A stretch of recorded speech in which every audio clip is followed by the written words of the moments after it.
Hola a tots i totes, benvinguts a un nou vídeo de cinemàtica de primer de batxillerat. És concretament el segon capítol, ja hem fet un primer capítol amb un exercici de cinemàtica en 2D i avui farem el segon, també de cinemàtica en 2D, un pèl diferent que l'anterior. Així que ens hi posem. Som-hi! Molt bé, aquí teniu l'exercici que treballarem avui. I l'exercici diu: un helicòpter vola a 180 km per hora, a una altura de 500 metres, i veu venir un camió en sentit contrari. Calculeu a quina distància del camió ha de deixar anar un paquet per fer-lo caure dins la caixa del camió si aquest es mou amb una velocitat constant de 72 km per hora. Carai, doncs això que anem. Ens apartem l'enunciat i el primer que cal fer sempre, per entendre-ho bé, és un petit dibuixet, d'acord? Un petit dibuixet. Tenim per aquí, vaig a canviar això, tenim per aquí un helicòpter que està volant, aquí el rotor perquè s'aguanti, aquí les seves aspes, girant, la cabina, d'acord? Tenim un helicòpter que està, ens diu, volant amb una velocitat horitzontal, vale? Diu de 180, de moment posarem aquesta velocitat, simplement, vale? Després ja veurem què és i què vol dir. Aquesta velocitat, que serà evidentment la de l'helicòpter en principi, de 180 km/h. El que farem és ja, ho canviarem, ho poso en negre, 180 km/h, passat a metres partit per segon, són 50 metres partit per segon. 50 metres partit per segon. I diu que està volant a una alçada, de 500 metres. Sí, 500 metres. Vale? És l'alçada de l'helicòpter. I que en un moment determinat, aquest dibuix em quedarà molt gran, vale? Farem la resolució en l'altre, això és l'alçada, d'acord? En un moment determinat, a una distància de moment encara indeterminada, doncs ve una camioneta per aquí, una pick-up.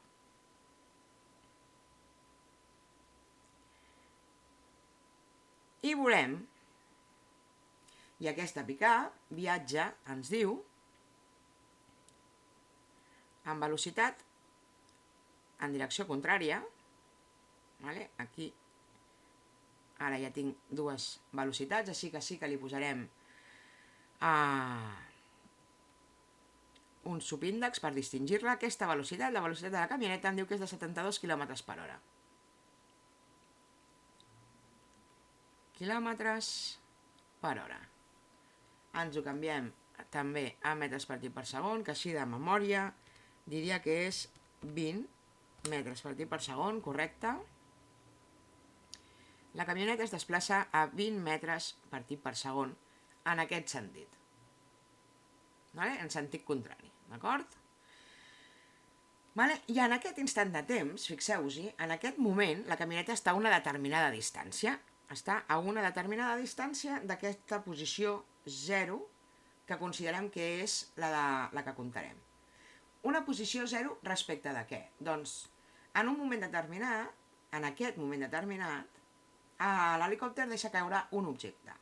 L'objecte, què li passa a aquest objecte? Doncs que, originalment, a això li posarem una H d'helicòpter, aquest objecte portarà una velocitat horitzontal, per tant en X, que serà la mateixa que porta l'helicòpter, de 50 metres partit per segon. I quina velocitat vertical portarà a l'inici? Doncs de 0 metres partit per segon, perquè simplement obre les comportes perquè caigui.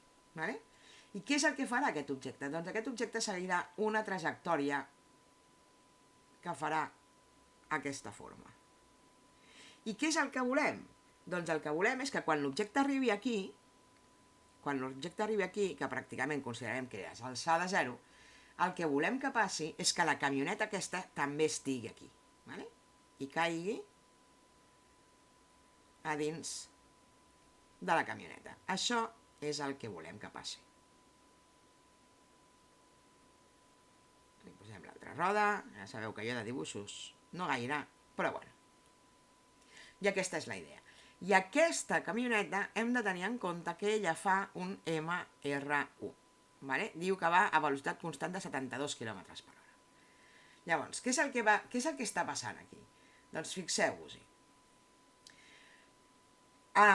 Quan jo veig el camió, deixo anar el paquet, però ha de coincidir que estigui a una distància tal que mentre el paquet fa aquesta trajectòria vermella, d'acord? La camioneta es desplaci a aquesta trajectòria horitzontal. Aquest, per tant, serà el desplaçament de la camioneta i per aquí, aquest d'aquí, serà el desplaçament del paquet. D'acord? I aquests dos desplaçaments els sumarem perquè em doni el desplaçament total, és la distància total a la qual estava originalment la camioneta per tal de que passi això que estem plantejant. Perquè mentre l'objecte cau fins aquí i es desplaça horitzontalment a 50 metres per per segon, la camioneta volem que es desplaci aquest trosset i ella es desplaça horitzontalment en l'altra direcció a 20 metres per segon. ¿Vale? I això ha de coincidir.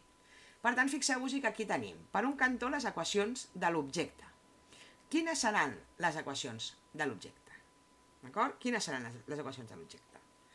Ja sabem que l'objecte té tres equacions, una I igual a I0 més V0 en la direcció I per T més un mig de l'acceleració per temps al quadrat.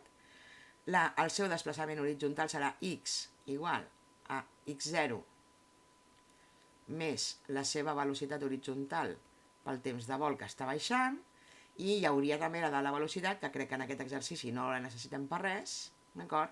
Que serà la V0i més acceleració per T. I no ens oblidem que durant tot aquest procés tenim la nostra acceleració de la gravetat aquí. Vale? Però aquestes són totes de l'objecte, vale? Del paquet. Això serà del paquet, i aquesta també seria del paquet. I mentre tenim que la camioneta també segueix un MR1. Per tant, ella tindrà un desplaçament en X de la camioneta, que serà un X0, i ara veurem què és el que ens carreguem o què no, més la velocitat que porta la camioneta pel temps. I aquest temps ha de ser el mateix del temps de vol, d'acord? La gràcia és aquest, que mentre el paquet descriu aquesta trajectòria vermella, des de que apreta el botonet per obrir les comportes, la camioneta ha de fer la trajectòria blava. Per tant, el temps que calcularem amb l'objecte que vola serà el que aplicarem també a la camioneta. Vale? Molt bé, anem a veure quines coses podem eliminar i quines no. Tatxarem de color vermell. Molt bé, en l'exposició vertical, aquí la I0 no desapareix, perquè parteix d'una velocitat inicial, que no ho hem posat aquí, vale? Que serà aquesta, que vaig a posar de color negre. La I0 de l'objecte és de 500 metres, per tant aquí en aquest exercici la I0 no desapareix. Però el que no té és velocitat vertical, per tant el terme que aquí desapareix de la I és aquest segon. D'acord? Més coses. Ens hem posat la posició 0 just en el moment en què obrirem les comportes. Per tant, de l'equació horitzontal de la posició, el que no ens interessarà serà la X. Vale? I d'aquí faré una cosa que normalment no faig, i és independitzar aquests dos moviments. Independitzarem aquests dos moviments. Aquest moviment el farà, sí o sí, l'hagi encertat jo perquè caigui a la cabina o no. Aquest moviment el farà sí o sí, en el moment en què obro la comporta. D'acord? Així que aquest moviment és un, el vermell. I per un altre, i ara vinc a la camioneta i és com si agafés els eixos de coordenades i com que l'independitzo totalment de l'helicòpter, me n'oblido de l'helicòpter i miro Què és el que miro? Doncs en el temps de vol que fa aquest, quan es desplaça la camioneta? Quan es desplaça la camioneta? I això és el que calcularé, el desplaçament de la camioneta. I què és el que faré després? Bueno, doncs el que s'ha desplaçat horitzontal al paquet i el que s'ha desplaçat horitzontal la camioneta haurà de ser la distància inicial a la qual ha d'estar la camioneta respecte de l'helicòpter perquè compleixi que el paquet caigui dins la camioneta. Per tant, el que farem serà independitzar-lo. I en aquest procés d'independitzar-lo, llavors, vaig oblidar l'helicòpter i vinc aquí i dic, vale, doncs la camioneta, considerem que també no m'interessa la seva distància inicial que hagi recorregut i em plantejo que la seva equació serà aquesta. I ara el que anem a fer és, amb les dades que tenim, construir aquestes equacions. Farem només les de les x, que crec que la velocitat no la necessitarem per res. I vaig a construir-me l'equació de la posició de l'objecte, del paquet, en alçada, que ja hem dit que serà 500, i ara ja apliquem que la g és menys 9,81 metres partit per segon al quadrat, per tant, aquí, ara ja haig de posar menys 9,81 dividit per 2 per t al quadrat. I el seu desplaçament horitzontal, hem quedat que seria la velocitat horitzontal que, evidentment, com que estava dins de l'helicòpter, serà la de l'helicòpter. Per tant, 50 metres partit per segon pel temps de vol que estigui fent. I mentre, quina serà aquesta equació de la camioneta? Doncs l'equació de la camioneta, perdoneu, serà la velocitat de la camioneta, que és de 20 metres partit per segon, per temps. D'acord? I ara anem a resoldre aquest exercici. La història és que l'objecte, a l'inici de tot el moviment, està a 500 metres d'alçada. I quan vull que caigui dins de la camioneta, perdoneu, considerarem que pràcticament està a alçada 0. Per tant, el que estarem dient és que això coincidirà tot i anirà tot bé quan aquest paquet estigui a alçada 0. I dic 0 és igual a 500 menys el 9,81 dividit per 2, que dona 4,905 per t al quadrat. I hem de complir aquesta equació de segon grau. Aquesta equació de segon grau és molt més simple perquè li falta el terme en t, per tant, aquest terme el passo a l'altre costat, el faré lent aquesta vegada, 4,905 t al quadrat ha de ser igual a 500, ara el numeret és el que em molesta, el t al quadrat és, per tant, 500 dividit per 4,905, i finalment el temps que estarà volant aquest objecte serà més menys l'arrel quadrada de 500 dividit per 4,905. I clar, al ser una arrel quadrada teòricament ens dona dos valors, però el primer no m'interessa. Quin seria el primer? Doncs això és una paràbola matemàtica. I aquesta paràbola la podem tirar enrere i en algun moment, aquí darrere en el temps, tornaria a estar a aquesta alçada 0. Però físicament aquest no m'interessa. Així que dels dos temps que em dona aquí, ja em preocupo directament del positiu. I fem, per tant, l'arrel quadrada de 500 dividit de 4,905, i això ens dona un temps de 10,096, farem 0,96 segons. D'acord? I aquest és el temps que triga l'objecte en arribar a alçada 0. I mentre passa això, què és el que ha d'estar passant? Doncs que la camioneta sabem que ella es desplaça a 20 metres partit per segon. Quan recorre en aquests 10,096? Doncs ho multiplico. 20 per 10,096. 20 per 10,096, que ens dona 201,92 metres. 201,92 metres. I ja tinc el que s'ha desplaçat horitzontalment, això és la camioneta. I l'objecte horitzontalment, què s'ha desplaçat l'objecte mentre? L'objecte, el paquet, mentre horitzontalment ell anava a 50, per tant, 50 per 10,096. Durant la mateixa estona, ell s'haurà desplaçat això. I faig 50 per 10,096. I el que s'ha desplaçat horitzontalment al paquet ha estat de 504,8 metres. Vale? Per tant, a quina distància ha d'estar originalment la camioneta? Doncs la distància serà la suma d'aquestes dues coses. El desplaçament horitzontal del paquet més el desplaçament horitzontal de la camioneta. És a dir, els 504,8 més els 201,92. I això ens dona que el desplaçament és de 700,72 metres.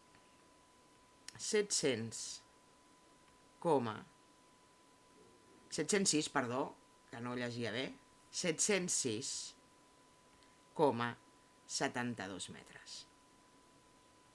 I això és la distància que hi ha d'haver originalment perquè el paquet caigui a dins de la camioneta. 707,1, diu ell. Bueno, ja sabeu que és ajustar els valors dels numerets que utilitzem. És a dir, en el moment en què el senyor de l'helicòpter diu ara i apreta el botó i l'objecte comença a caure, en aquell instant, fins aquí, fins on està la camioneta, hi ha d'haver 707 metres de distància. D'acord? I així, d'aquesta manera, és com es resol aquest exercici. Espero que l'hàgiu entès i que us siguin ben útils aquests exercicis. Recordeu que aquest és el segon capítol de la sèrie d'exercicis de física de primer de batxillerat. I amb això ja em despedeixo. He deixat una miqueta més la pantalla de l'exercici per qui ho necessités, però amb el vídeo a YouTube podeu aturar en tot moment. Espero que us hagi sigut útil, repeteixo, i ens veiem en el següent capítol. Adeu.